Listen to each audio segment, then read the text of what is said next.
Welcome to See You on the Other Side, where the world of the mysterious collides with the world of entertainment. A discussion of art, music, movies, spirituality, the weird, and self-discovery. And now, your hosts, musicians and entertainers who have their own weakness for the weird. Mike and Wendy from the band Sunspot.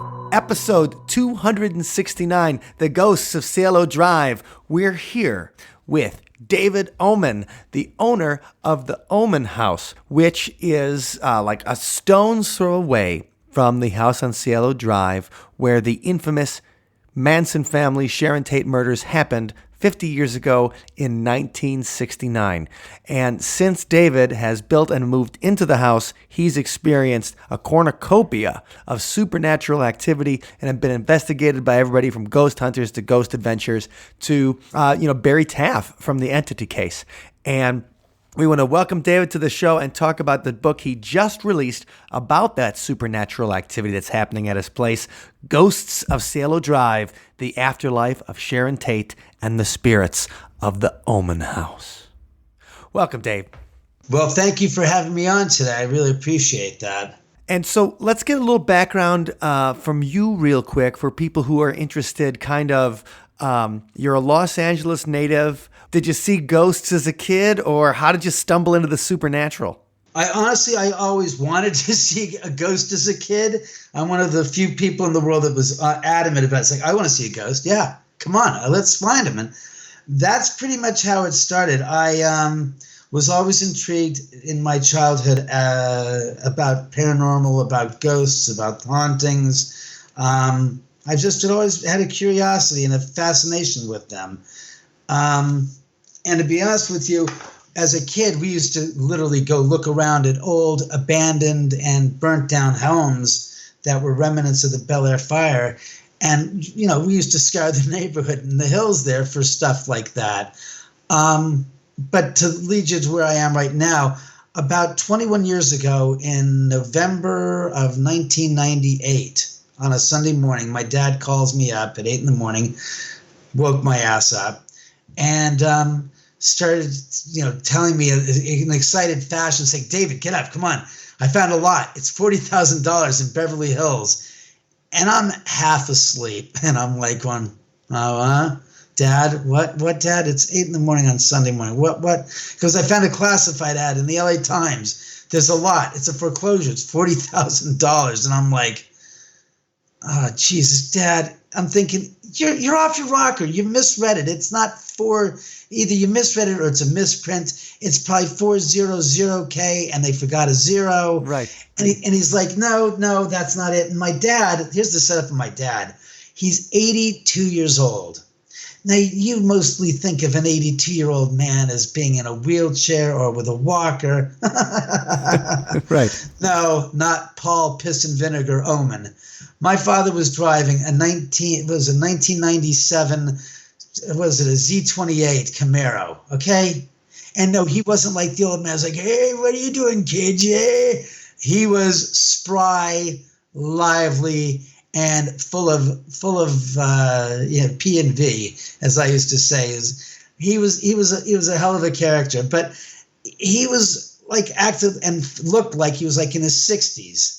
Not even like late, like his 50s. And he was like, come on, get up out of the house. Come on, go meet me up. Says, all right, fine.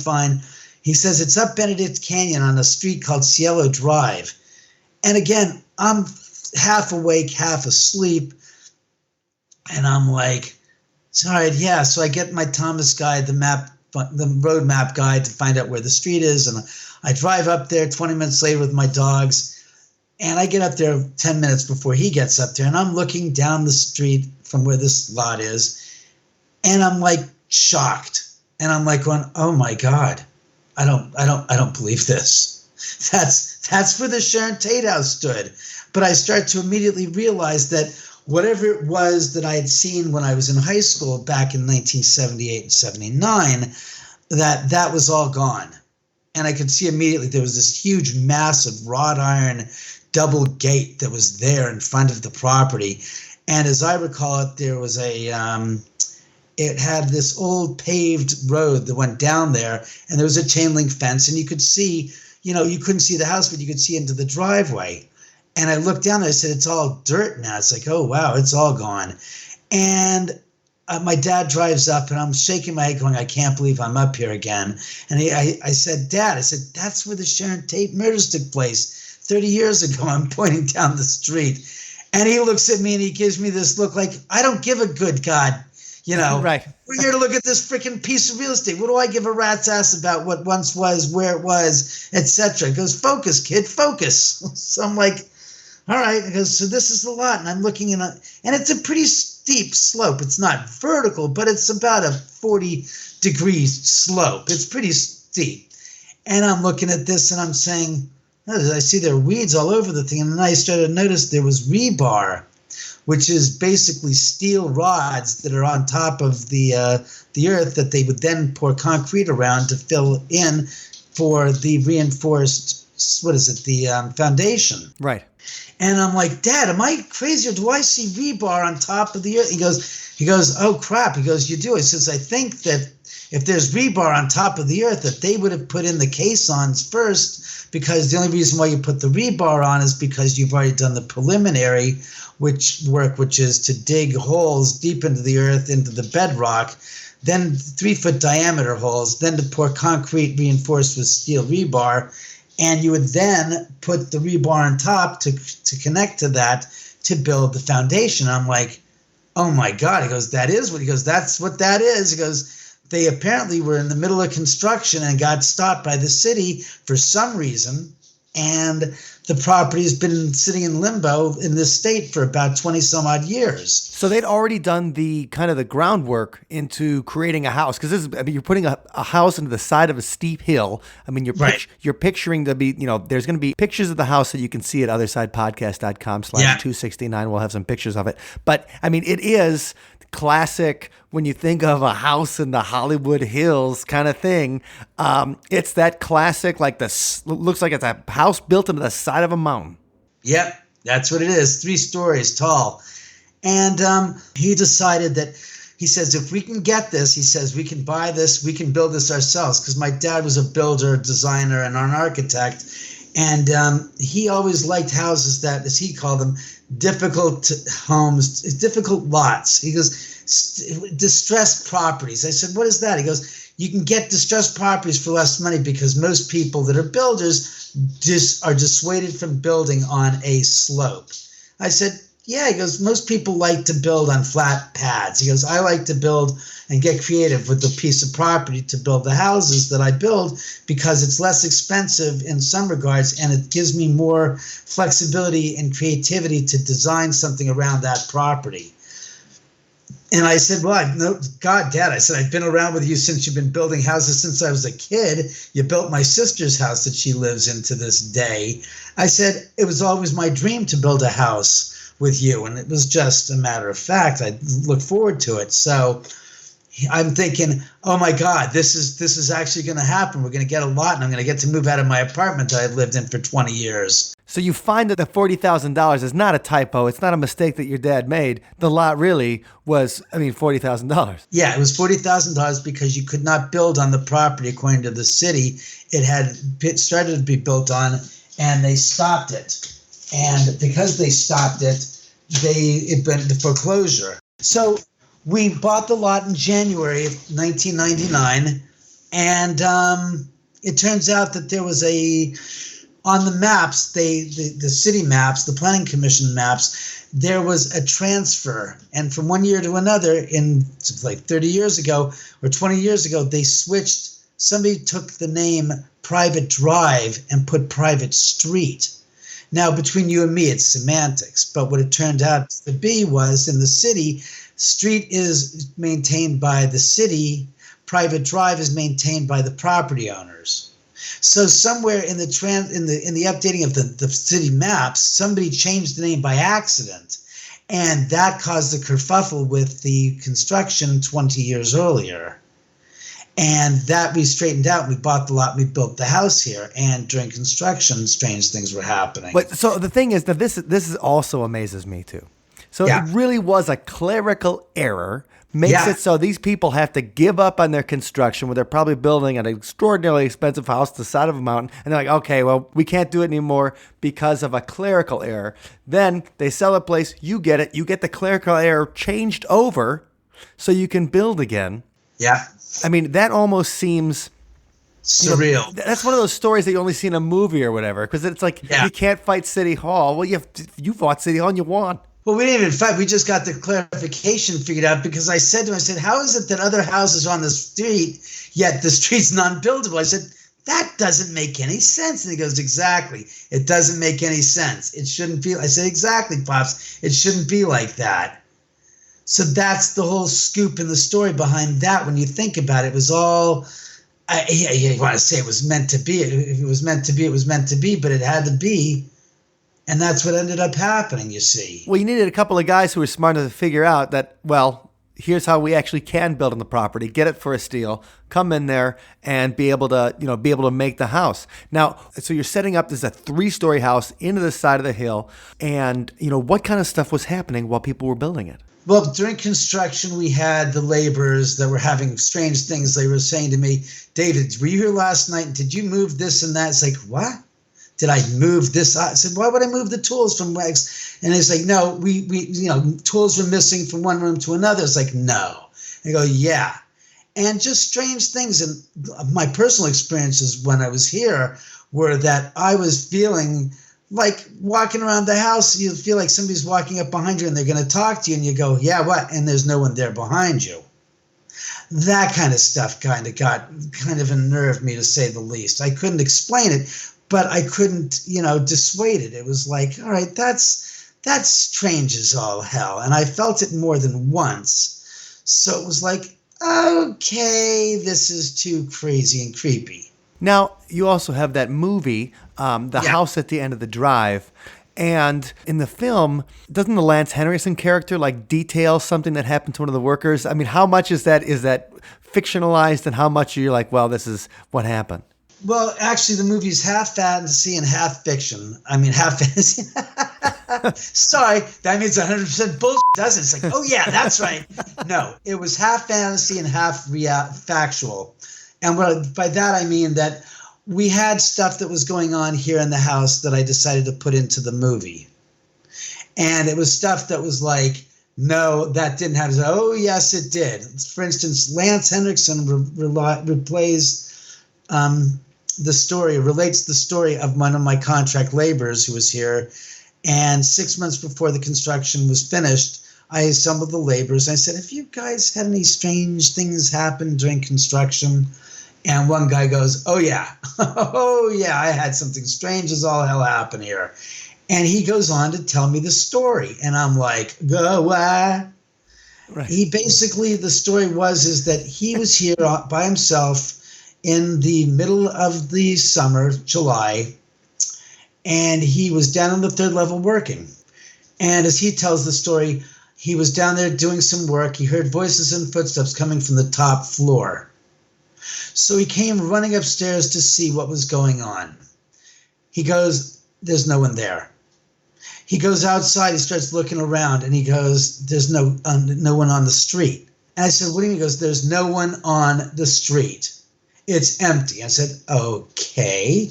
He goes, yeah. And what's stranger is that I keep on, walking around the neighborhood, and I goes, there's not a car out there. And I said, well, I've been here before, and I've never seen anybody out here past, before 7 o'clock. And he goes, exactly. And I'm like, going, exactly what? And he goes, exactly my point. And I'm like, yeah, that is strange. So he then tells me that he goes back downstairs and he starts working. And he hears the voices and footsteps coming from the top floor. So he goes running upstairs again. No one there. He says, it's not possible. I said, that sounds pretty hairy. He goes, yeah, I don't understand it, but I'm tired and I'm getting the hell out of there. So I said, okay, so what happened? He goes, I go downstairs, I start packing my bags. And it's 90 degrees out this wonderful summer day at 6 o'clock. Sure. And he starts going to get his bags packed. And all of a sudden, he says he hears the footsteps coming down the staircase. And he says they're getting louder and louder. And he says he gets himself into the other room, and he's sitting there waiting. And he says they got so loud, he says they got to the landing and stopped. And he says it was strange because it wasn't like tennis shoes. He goes, it was like leather-soled shoes hitting the wooden planks as they were trailing, going down the staircase. He says, I come out of the room and to 10 feet out, and I go to the bottom of the landing, and I don't see anything there. And it's impossible. He says there's no possible way that it could have been there and then disappeared there in that amount of time. He goes, and then all of a sudden this ice cold breeze comes whizzing across the back of his neck. And he goes, it's not like it's a wind blowing. He says it's like an isolated 2-inch band of ice that's being dragged across the back of his neck, below his hairline and above his shoulder blades. And he goes, the hairs in his whole entire body stood straight up. And he screams, dos míos, llame boy, and took off and didn't come back for 6 weeks. Oh, man. And I said to him when he finally came back, I said, wait a second. And I said to him, is that when you told the guys who were in El Salvador taking care of your mother who was sick in San Salvador? And he goes, uh-huh. I said, I remember that because you were the one that was putting in or supposed to put in the tiles in the master bathroom, which you had done in the kitchen and all the other bathrooms, but you didn't get to the master bath. And he goes, yeah. He goes, I got so tired of waiting for you for the last first 2 weeks. I said, fine. But after that, come the third week, I said, damn it, I'll do it myself. And I did. I put the tiles in myself. And to this day, you can see how poorly a job I did because it's impossible to get away with saying, yeah, the rest of the house looks great, but God, what happened to the master bathroom? It's like, yeah, what happened to the master bathroom? So right from when the place was being built, I mean, strange things were happening, enough that a worker walked off. And didn't come back. About when did you move into it? What year did you actually get to move in to your home?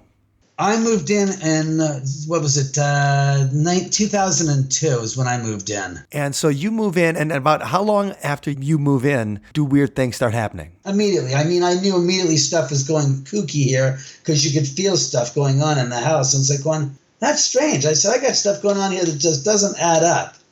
And it's like, okay. And it was just strange incidents of things happening, of you seeing things out of the corner of your eye, of dealing with the spirit, so to speak, visiting. It was just like, okay, there's stuff going on here I can't explain. And it didn't bother me. It was just kind of curious, to say the least.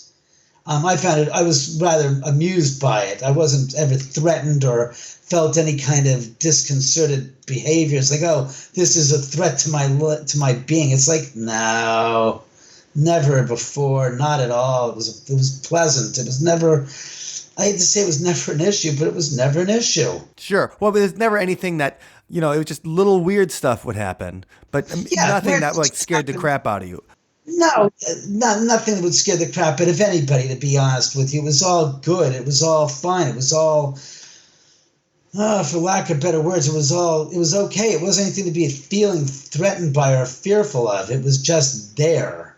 And so when you had your first experience of seeing a full body apparition, is that moment that you were like, okay, now there's something I can't ignore here? Well, again, I didn't ignore it. Never did I ever do that, because as I found, if you ignore something and put it under the rug, so to speak, it's going to come back, and it's going to come back 10 times more powerful than the first time, because it's like the pee at the bottom of 100 mattresses. You'll feel it no matter how many mattresses are there, and eventually it'll take over and consume your mind because you're not dealing with it. So I would always acknowledge it when I saw an apparition. When I would see a shadow figure or somebody, or I heard something, I would acknowledge it and say, all right, I saw that. I said, that's cool. I never allowed it I never put it under the tufts of my skin to be like ignored, because like I said, you're going to have to deal with it somewhere down the road. So what was it like to have that? I mean, the first time you saw an apparition, so you paid attention to what was happening in the house, and you respected it, and you said, okay, well, there's some weird stuff going on here, but it's not bothering me. I'm living in my dream home, so I'm going to just enjoy it. But then when you could no longer, when you had to like maybe do something about it? Was it, it was after you had that experience? And can you describe that waking up in the middle of the night experience that happened to you? Yeah, well, it was 2004, mid-July. My girlfriend at the time was flying, was a flight attendant flying American Airlines through Europe, doing the European route. My mom was dying of cancer, of pancreatic cancer. And basically it was, I woke up, I went to put my head on the pillow. It was 1:36. I then fell asleep. My eyes popped open. I didn't know why. I felt I had been out for like hours. And the next thing I noticed is my eyes are drifting towards the front of the bed. And there I see this gentleman standing there, a full body apparition. And I don't recognize him. He's in a suit. He's in a short lapelled suit. His left arm is extended out and his index finger is pointing. And he's making a quarter turn towards what I at the time believed was the driveway. As it turns out, he was not pointing towards the driveway. It took 8 years for that apparition's, what he was saying or his motion and his movements to be unraveled and unfurled for me to figure out. Because at the time I thought he was pointing towards going down the driveway. He was pointing towards the property next door to me, which was a vacant double lot that had been sitting there long before we had bought our lot. And 8 years after his apparition manifested and was pointing at the lot, somebody bought the lot and decided to build a spec house there. But unlike most constructions where you put caissons on the side of the hill and you basically build step footings, which is just what it is, it's concrete steps that are about 4 feet. Depends upon how you design it, but in my case, they're 4 feet tall by 4 feet long, going down like a staircase going down the hillside, which the framing and the house sits. No. They decided to take the liberty of drilling and putting 30 some odd caissons, which were 3 foot diameter piles going down right next to the street, and then removing the entire mountain. Like if you can imagine taking a slice of cake and slicing straight down and then taking out a section like a cornering section or like a triangular section of cake. But they did it with the mountain, went 60 feet down, then went 40 feet from the bottom of the pad of the hillside and then removed the entire mountain. And it was traumatic for the house because my house was shaking like a leaf on a tree while they were doing this crap. And it was not good for the house, let's put it that way, during to this construction that was going on. Well, when you saw the character, though, when you saw the apparition, did it look like did it look like he was standing there, like he was solid, real, or was it like see through him? He looked like he was solid, but not, everything about him was unique, meaning the coloring of him was all in black and white tones. His body, the suit he was wearing was like a gray tone, a light gray. His shirt was a powder blue gray. His tie was a dark blue gray. His hair was like charcoal black gray. It was kinked and parted to the side. Again, I didn't recognize him because he wasn't, we all believe that ghosts manifest as they do when they're alive. Right. Not exactly true. I mean, when they died. He wasn't wearing the outfit he was wearing when he was killed.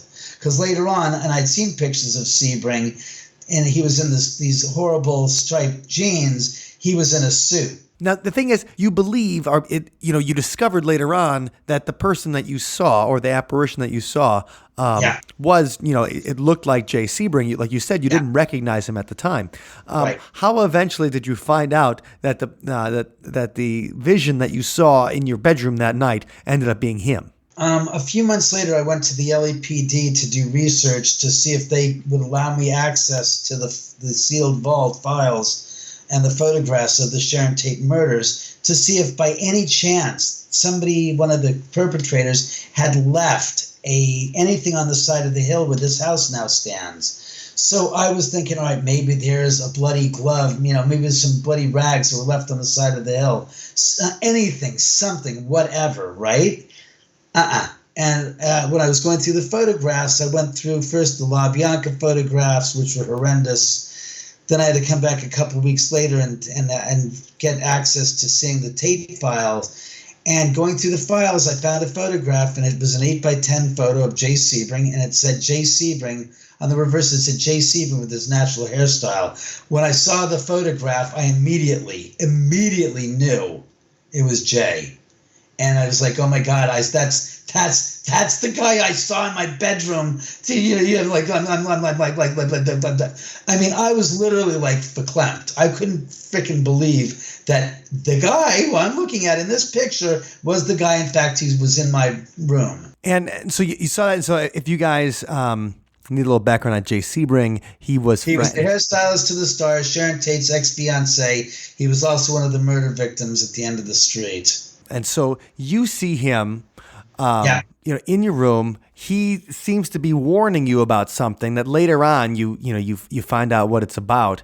And so then was that, you decide, okay, we might have to call in some Ghostbusters or some kind of investigators or something to try and make sense of what's happening in the house?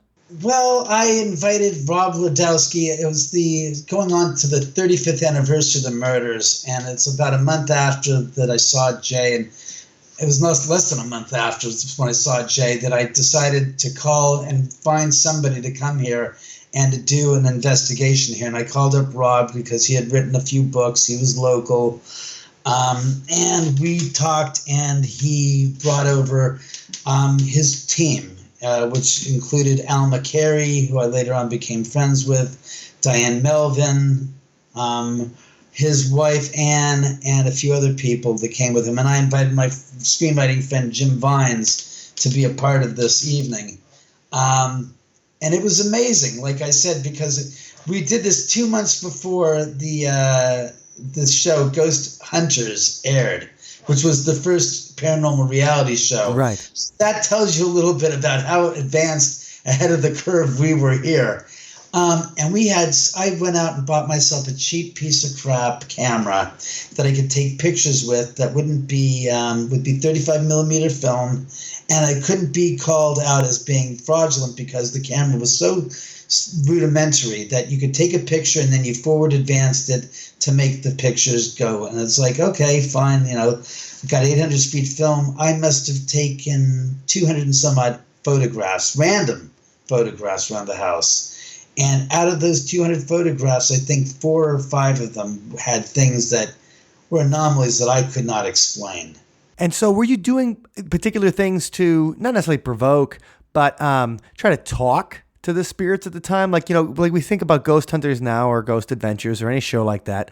Ghost Adventures are walking around, come at me, ghost, kind of thing. But when you were walking around, were you trying to communicate with the spirits? Were you saying anything at the time that maybe then they manifested in the photos? No, it was just a matter of just walking around the house, taking pictures and saying, all right, fine, if you're here, I mean, it was, you got to remember, I was very new to the whole idea of what we're talking about. Sure. And I'm very respectful of those that have passed away. So I'm not pushing that agenda of that kind of thing. I'm not is provoking them, I guess, is the best way to say it. I'm not a person that would do that. I think that's harsh, disrespectful, and quite honestly, it doesn't do anything for anybody.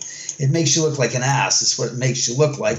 And if anything, it'll piss a spirit off, I personally believe. I think that that's just, asking for trouble. And as a result, I wouldn't engage in that. And it was just my way of being. I just don't do that. I think it's horse, to do that to something. I think, if you know that something's there and you want to get its attention, respectfully get its attention. Don't harass it. And so when you guys were doing that initial investigation, you bring people over, you're getting some stuff from the pictures and maybe a little bit from the film you took. Was anyone else getting there? Was they either yes. things moving around or felt touched or anything like that? Oh, yeah. The first time that was the first time I met Al McCary, and when she was here, she saw the apparition of one of Sharon Tate, and she replied to me. She goes, "I just saw your girlfriend." It's like, what? I said, "My girlfriend? She's not even here. What are you talking?" And she described this woman walking around the house, and I'm like, going, huh. And I'm like, well, to be honest with you, that's not my girlfriend. And she described Sharon to a T. Oh, that's pretty cool. And so she's getting that sense that, some of the people who were murdered nearby are manifesting themselves in the house. Yep. And so as that happens, when did you start maybe inviting more investigators in? And when did this go from, you thinking, well, okay, if there's going to be a paranormal hotspot, or as, somebody called it, the Disneyland of the dead. Yeah, Disneyland for the dead and the Mount Everest of haunted houses. That was Barry Taff. Right. Barry Taff, we talked to Ben before. He's in the Demon House movie, and he's in a lot of different paranormal investigations. But when did you decide, okay, we're going to get more ghost hunters here? When did you decide to publicize it and maybe try to get more opinions on the activity that might be happening? Well, after Barry, I think it was Ghost Hunters had approached me to be on their show, the second season or the third season, and Barry said, "I don't want you to be on that." I said, "Why not?" He goes, "Because it'll destroy my credibility." And I was like, "But Barry, what do you want to do?" "I want to use the house for as a paranormal investigation place for others to come and investigate around the world." I'm like going, "No, we're not doing that." I said, "We're not going to take that tact and do that here in my house when I live here. No, we're not going to do that. I can't do that, Barry." And basically, Barry and I had a falling out. And he said, "Well, I can't be involved with something that I don't believe in. And I think it's disrespectful to my integrity, blah, blah, blah." And I said, "Well, Barry, if that's the case, then you just have to go." Because I didn't want to turn my house into, quote unquote, a paranormal investigator's hotbed for the world to come to. I just didn't find that to be as something that was going to happen. And I said, "Look, Barry, I live here. I'm not going to just turn my house into for lack of better words, a guinea pig."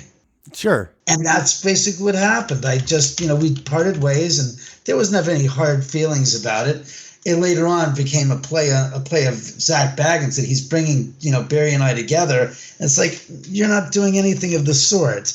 And that's basically what it was Barry and I had a falling out, and it was more to do with the fact that Barry wanted to do something with the house that I was not interested in doing, which was make it a lab rat, for lack of better words. But you were okay with people coming in to investigate it every once in a while?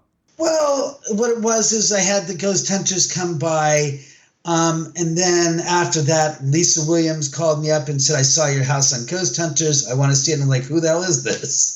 And I said, "Oh, you. So I know who you are." I said, "Oh, yeah, I'd be happy to have you." And she decided to come in the house and do an investigation. And she had some strange stuff happen to her here. She had some really strange things happen to her where she was the first psychic from television that had come in the house that wanted to see it, that I said, "You can't bring your cameras in because I'm not going to do it." She goes, "No, I'm coming by myself with my manager, and we want to go through the house, blah, blah, blah." And it's like, "Okay, come on in." So when she went through, it was like, I don't want to say exhilarating, but it was fascinating because I hadn't had really any psychics here. And when she went through the house, she picked up stuff that was pretty gosh darn substantial. And I was like, "The what?" She goes, "Oh, you've got this going on, that going on, and there's a big party in your bar." And I'm looking at the bar going, "I don't see a goddamn thing. What are you talking about? There's a party." And she goes, "Oh, well, Sharon's there and Jay's there and there's some Native Americans there. And they all want me to tell you they really appreciate you letting them stay here and hang here." And I'm like going, "What? What?" And I'm like, oh, okay. So she then I take her downstairs to the third level, and she goes through, and she says to me, "Oh, we go into the earthen wall." She goes, "Do you know there's a Native American on horseback here?" And I'm like, "What?" And she goes, "Oh, yeah, he's there in the corner of the earthen wall room, and he wants me to talk to you and tell you that, his story." I'm like going, "What the f***?" And she's just going on, and I'm like scratching my head going, "Beverly Hills Native, what kind of horse donkey story is this?" That type of thing. And about a year or 2 years later, I got one of the Benedict Canyon Association newsletters, And there's an article about this Native American incident that took place 150 some odd years earlier, a mile from my house. And on the corner of Chevy Chase and Beverly on Benedict Canyon is a boulder. And on this boulder is a bronze placard. And on the bronze placard it reads, "This is to commemorate the early battle between a battle between the early Californians and the Native Americans, where the remains of 3 Native Americans were buried and were uncovered on this spot when ground was first broken in 1925. And I'm like, oh my God. So I did the research and found out that in 1842, when this was still all part of Mexico, that the Native Americans that lived here basically raided upon this ranchero down there on Alpine and Beverly Sunset Boulevard. And they basically had a running battle all the way that ended a mile away from there and a mile away from here in between the two properties and in the middle of the Walnut Grove. And 3 Native Americans were killed and were buried right on the spot. And I'm like, holy wow, that's unheard of. I don't believe it. That's amazing. Oh my God, oh my God, oh my God. And that's what the hell we came up with when I found that out. I basically lost my marbles. So then what it turns into is, okay, that this might be a hotbed of activity because it had such a horrible event happen in 1969 that focused, such mental energy from across the world and everything. It became a spotlight on that particular place and like a horrific event.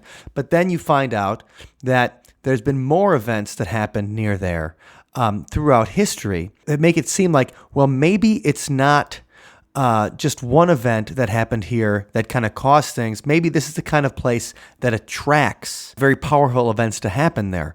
And what I thought was, reading your book, what I thought was interesting was you talk about some of the electromagnetic anomalies that are in the house and in the area. And I was wondering if you could go into that a little bit, because this idea is like, okay, we've had these horrible murders happen here. We've had these kind of, Native American settler battles that happened here. And now we're seeing that maybe there is something to not just events that happen in those location, but it's the location itself. Right. And as well as had the murders not taken place at the end of the street, this place would still be a hotbed for activity. Well, even Barry Taft says that. I think he says that he had heard that specifically, Benedict Canyon was a place that had a lot of hauntings even before the Sharon Tate stuff happened. Yeah, there were a lot of things that were going on here in the area with the paranormal activity. Other people had experienced stuff before, so it's not like we were the only isolated incident of that. But the fact is the way the house is and what goes on here, that's what's different. We have a lot of stuff that goes on here that doesn't make a lot of sense. And even there's a problem with compasses, right? Like the compasses do not point to true north in the house? In certain parts of the house, a compass will deflect and cannot find true north, yes. Strange Plus we have things like cold spots and energy that just you can feel in certain parts of the house. You'll go into and you'll feel this energy just envelop you and you go, oh my God, I'm finding it hard to breathe. I'm feeling I'm going up several altitudes in a plane, but I'm not in a plane, but I feel like I'm in a plane and I feel, uneasy, queasiness. That kind of stuff happens here all the time. And I think that's interesting too, because isn't it also near a earthquake fault? We do have an earthquake fault line going up Benedict Canyon, but what Barry Taft had said was that he thought it was pre-seismic. Pre-volcanic, not pre-seismic, meaning that there's a large lava tube in the earth below us.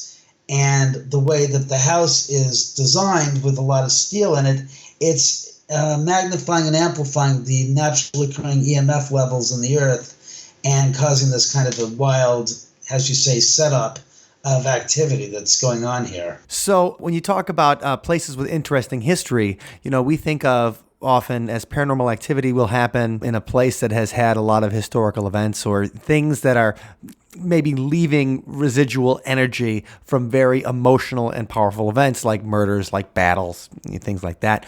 But Now we're adding on it that the planet itself is unique. So the house is built on a unique part of the planet where you have a fault line. It's into the side of a mountain. And specifically, like, you guys had to do the steel for a certain reason, right? Like, was the steel part of the rebar, or what got you in there? Well, the fact, like I said, the fact that we got lucky on the property and, the price and stuff, it was one of those things I couldn't turn away. My dad wanted to sell the house, and it's like, no, we're not doing that. So, as far as you're talking about the movie now, the movie was inspired by the incidents that were taking place in the house, and I wanted to write my story and do that, and it still to this day has not been released. That's another reason why I wrote the book, was for people to get the story about the house and the hauntings, and hope that somehow that would drive a little more interest in possibly getting the movie out to theatrical release. Sure. A couple more questions about the book, though, and the stories that came from it. First of all, you have stories from the people that, like, in their own words, like, obviously you quote Barry on a couple of things, and then some of your friends, and it's their own writing. So it's people who actually put their name to weird stuff that they saw in the house. Yeah. I always like that, because then you can't just say, like, well, he misquoted me, because you actually have their quotes. So those are fun. Those are really fun stories that a lot of different people have had extraordinary experiences in the house. But then you have a couple stories yourself, and one of them that I think is really interesting on two levels. Number one, when Lindsay Lohan came to visit. Yeah, and a little bit about that story I'm interested in. And also, during the Lindsay Lohan visit, you mentioned that you seemed to hear Sharon Tate's voice. Oh, yeah. And, I'm interested in hearing about those. So you don't have to go into the entire story, but just a little bit of the Lindsay Lohan story and how you hear that voice. Sure. It was Wednesday. It was the infamous day 7 years ago that she was popped on, and it was all over the news about her stealing the necklace from that jewelry store. Well, a friend of mine who's a producer called me up, and I'm watching television. It's all over the news, so how can I not see that? And he goes, "Oh, David, how are you?" He goes, "I'm fine. What's going on?" He goes, I was out at a party last night, and I ended up meeting and talking to, for the longest time, Lindsay. He goes, "Lilo," and I'm going, "Who? What's a Lilo?" I mean, and he goes, "Don't you know?" I said, "What are you talking about? A cartoon character from Disney? What?" Right. And he goes, "No." He goes, "Lilo. Don't you know Lilo?" I'm going, "No, I don't know Lilo. I'm not lying. What the is a Lilo?" Lindsay Lohan. I'm like, oh, yeah. It's funny you should mention her. She's all over the news. And he goes, "What about it?" He goes, "Oh, well, we were talking. She was up for a role doing a biopic about Sharon Tate, yada, yada, yada. We talked about you, and I mentioned your house, and she's fascinated by it. She saw you on Ghost Hunters. She wants to come to see the house." I said, "Oh, great. When?" "Tonight, in about 3 hours." And I was like, "What? 3 what?" I'm like, no. I said, "I got to clean the house up." So he goes, "We'll see you at 8. And I'm like, "Okay, goodbye." Right. So I run around the house. I get the place straightened up and all, and he shows up, and I go to the front door, and I open the door, and there she is. And I'm like, wow. And I'm like, and all of a sudden she starts talking, and I just lost all the air, just left the room. In a good way or a bad way? Bad way. Like there was just like just like escaping gas, and what the hell is this about? I couldn't understand it to save my soul. So I was like, I can't believe this. What the flying, it's like, how just distasteful is the word. It was just so like, But she was interested in taking a role as Sharon Tate, though, right? So that's one of the reasons she wanted to go. And if she hears that the place is haunted, maybe she can be connected to it. Kind of, sort of. So I'm like, okay. And I'm like, okay, this is going to be painful. I can feel it now. This is painful. So she comes in the house. She goes, "I want to see a ghost." The first words out of my mouth, "I want to see a ghost." And I'm like, oh, crap. It's going to be one of these nights. Right. And I'm like, I don't believe it. This can't be. I said I couldn't have painted a more disparaging image for a scene. And I'm like, oh, God. I said, look, And I don't get Star Trek because there's no point. They're actors. That's what they do for a living. Fine. I don't put anybody on a pedestal, least of all an actor and actress. I don't care who the hell they are. And I said, look, we're not on set, Lindsay. I don't have a walkie-talkie hooked up to the Ghost Wranglers. I said, what do you expect me to do? I started not pantomime. I started acting like, I said, okay, I got the walkie-talkie man. I go, Ghost Wrangler 1 to Ghost Wrangler 2. This is Ghost Wrangler 1. I said, we need you to send up 3 apparitions. Ms. Lohan would like to see 2 adults and a young child apparition. Could you send them up pronto, quicko, right now? Switch, over.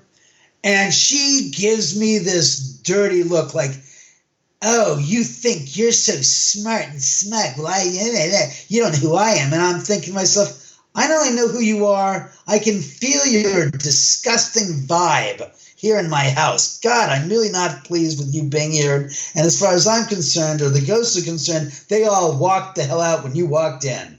And that's what it felt like. It felt like like all the energy in the house just went kaput. Just ran away, like, oh my God, it's her, get out. So later on in the evening, we're downstairs watching some video clips of the shows I've been on, and Lindsay makes the comment saying, oh, well, somebody likes to see themselves on television. And I'm thinking to myself, you didn't just say that, did you? You Right. Don't really mean that, because I spent the past 3 hours cleaning the house and hearing your name bandied around television, and not in exactly the most positive light. And I said to myself, I'm not going to say that. I don't want to be an asshole and lower myself to her level. So I start passing around the room this book that I have that I'd gotten, somebody had sent to me. It's an old, like, first grader's reader for kids. And inside of it, on the first page, it's signed and inscribed from Sharon Tate to her sister Patty. And inside this book was a note that I found that was from Sharon to her mother. And basically, I put the note into a plastic sleeve to protect it so when people would see it, they wouldn't get it all gummied up. It's inside the book. I passed the book around to a bunch of people, including Lindsay's brother who was there.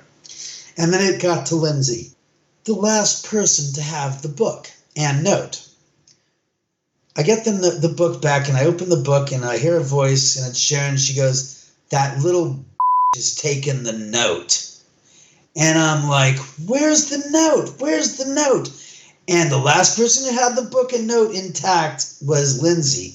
So I look at Lindsay, and I give her this look and say, Lindsay, give me the note back.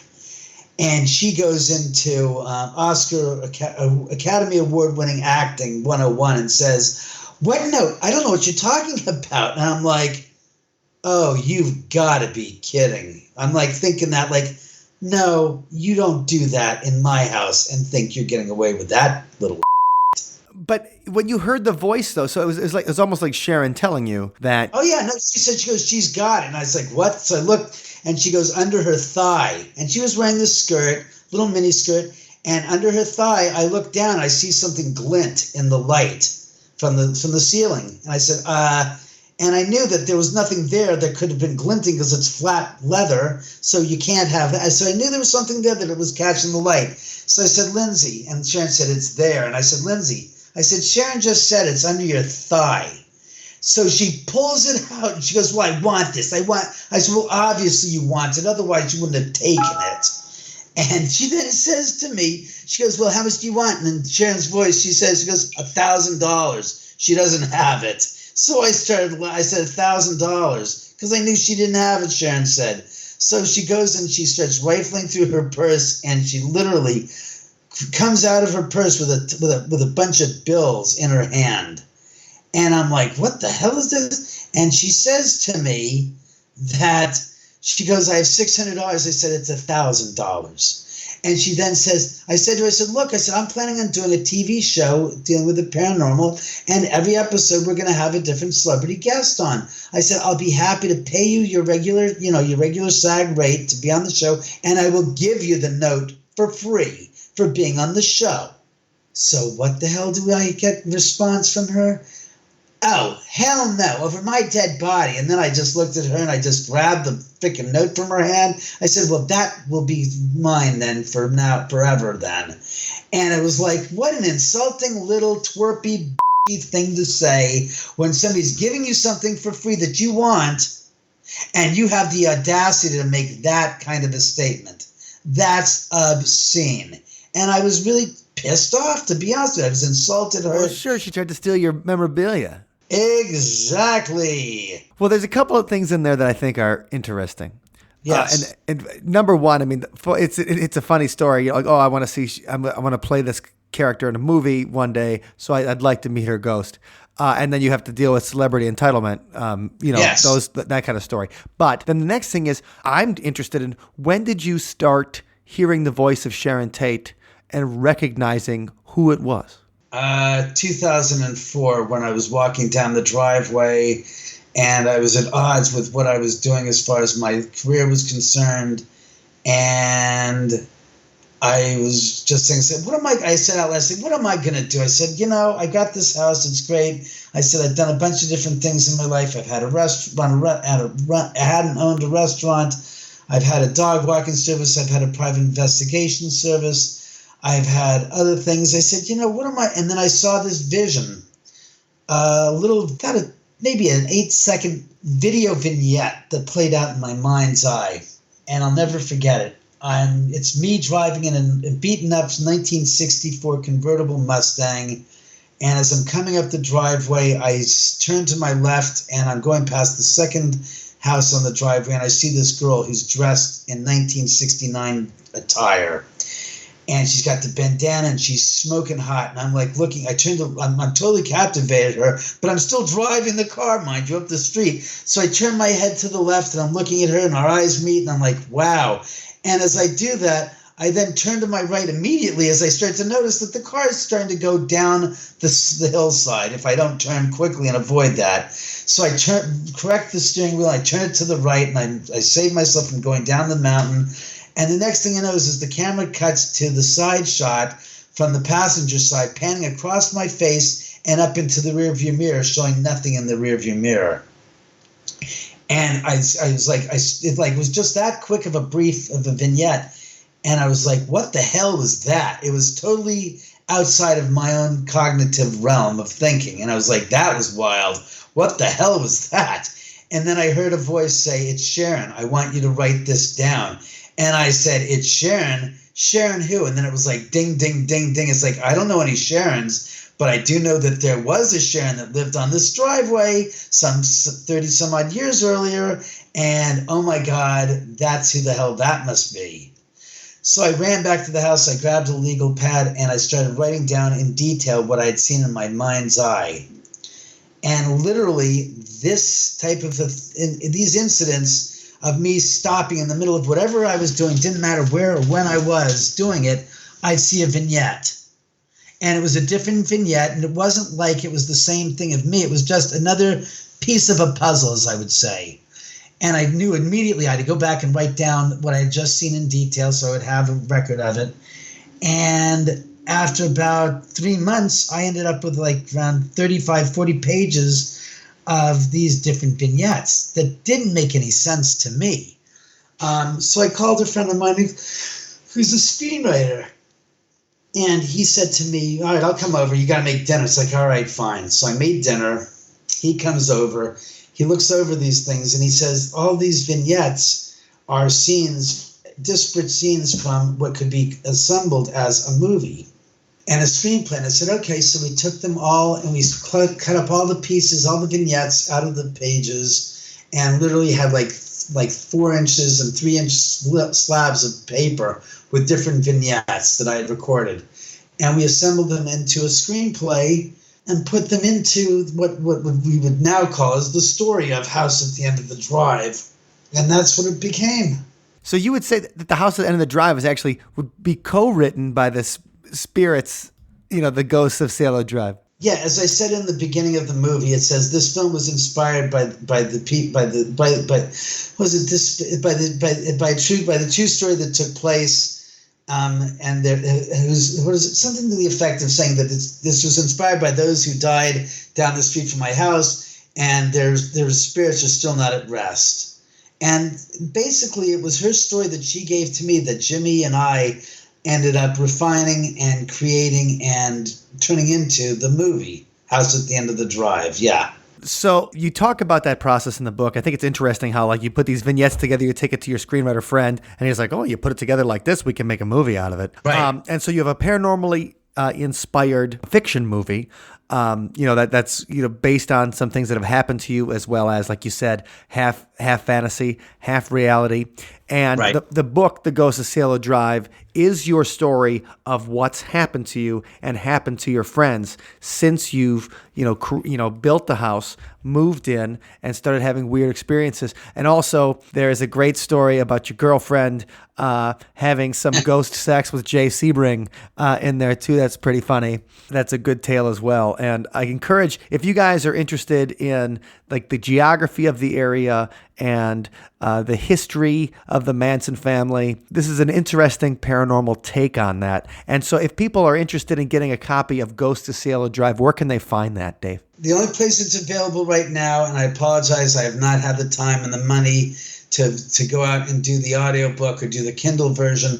It's right now only in print version, and that's available at ghostsofcielodrive.com. And it's $20 for the unsigned copy. If they want a signed copy from me, it's an extra $5, so it's $25. And it's a unique take on the paranormal because I don't play these, I'm scared, I'm afraid, this is going to hurt me, I'm terrified of spirits. It's a real calm, rational, experience-driven story of my experiences here in the house and that of others, without any of the fluff and the fear and the paranormal, BS that people like Zach Baggins like to push the envelope on, because that's just bull and.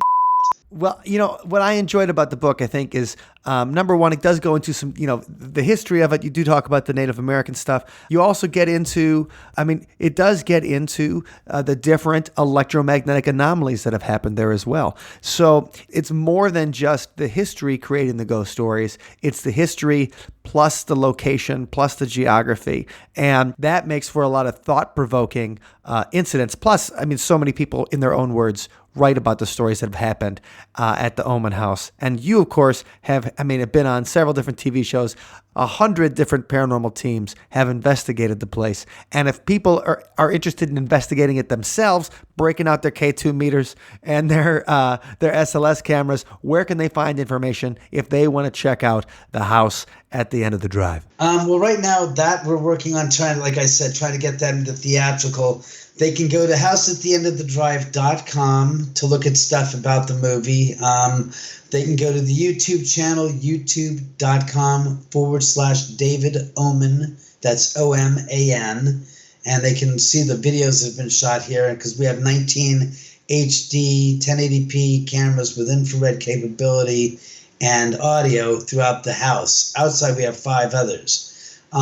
They record 24/7. We just had, as a matter of fact, JoJo Wright from KIIS FM radio here last night, because he's going to be out here on the 29th doing a live streaming video and broadcast from the house. And we had some very substantial stuff that I'm actually going through after I get off the podcast, and I'm going to load up to YouTube. We had a voice that we recorded that they heard and that we recorded on the closed circuit cameras. There was some other crazy stuff happening here that they were like, oh, no, I heard a knock. It's like, no, we didn't hear a knock. We heard a man's voice say, oh, yeah. I was like, no. We all heard it. It's like, yeah, that was a man's voice. And it was just the 3 of us. So it was just... It's a never-ending type of a story of the experiences in the house that are, as I call it, they're unique, because these people wanted to see something. I said, well, whether it happens or doesn't, I can't guarantee it. And it happened, man. And they were like dumbstruck and going, well, let's watch the video. And they watched the video and go, oh my God, who's that? The voice whispering in between our talking. It's like, that was one of them. And they were like, oh no, man, we heard it. It was, to me, it's always entertaining, because I take this type of attack. I remove the religiosity aspect from the paranormal. I don't play that because that's just man's way of controlling man through dogma. And the fact is, we're all going to perish from this earth at some point in our lives. Our lives will cease to exist on this plane of existence. To be afraid of those that have passed away before us, that are coming back to visit us, is so unfounded and so insane when you think about it. Rationally speaking, you're afraid of your aunt or your uncle who's dead, who's coming back to visit you, and you think they're going to hurt you? Really? What in the hell? Yeah, just the BS about the whole story. That's the devil. They knocked 3 times. Bull and loney. The triumphant of the 666, the mark of the devil, is historically the mark of ancient Rome. It was the Roman tax stamp in a goddamn triangle with 3 6s in it. And everything that came from abroad in outer laying regions of the Roman Empire, as well as items in the Roman Empire, were traded and transferred, were taxed heavily by the Romans. That's why the early Christians saw the 666 in a triangle as the mark of the devil, because they're being persecuted on this plane of existence on earth by the Roman government. So that was the mark of the Roman government. It had nothing with the devil on the ethereal plane. It had to do with the devil incarnate on the physical plane that they were living on.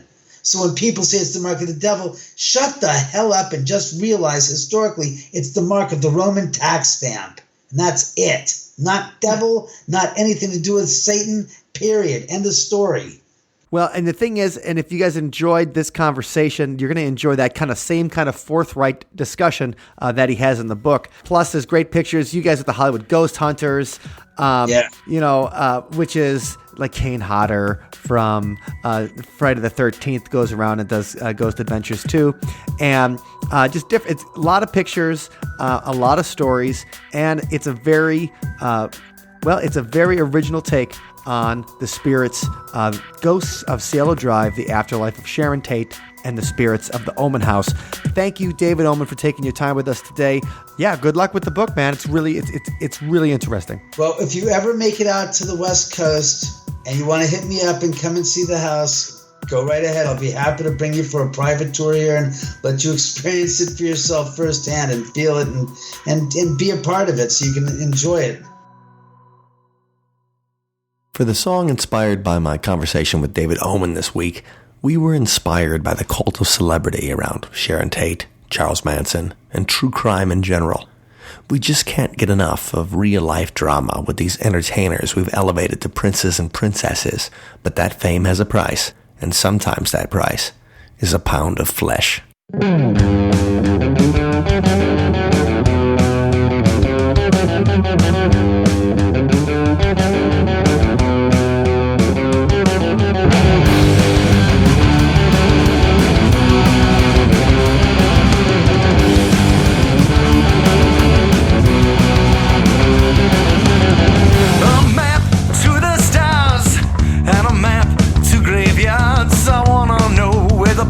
Are buried.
you for listening to today's episode.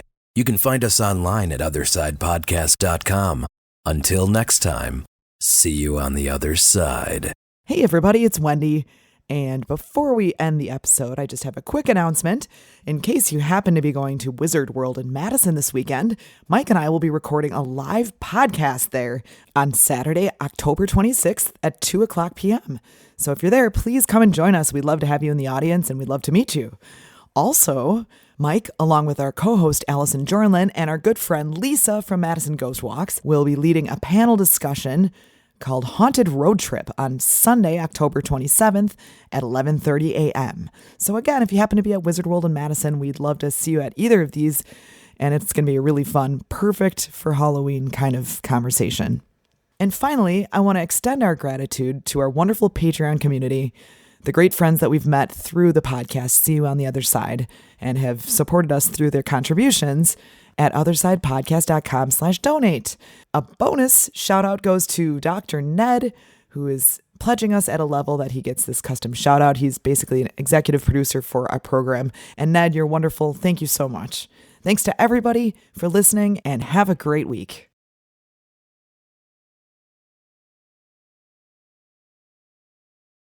If it was meant to be, it was meant to be, but it had to be. And that's what ended up happening, you see.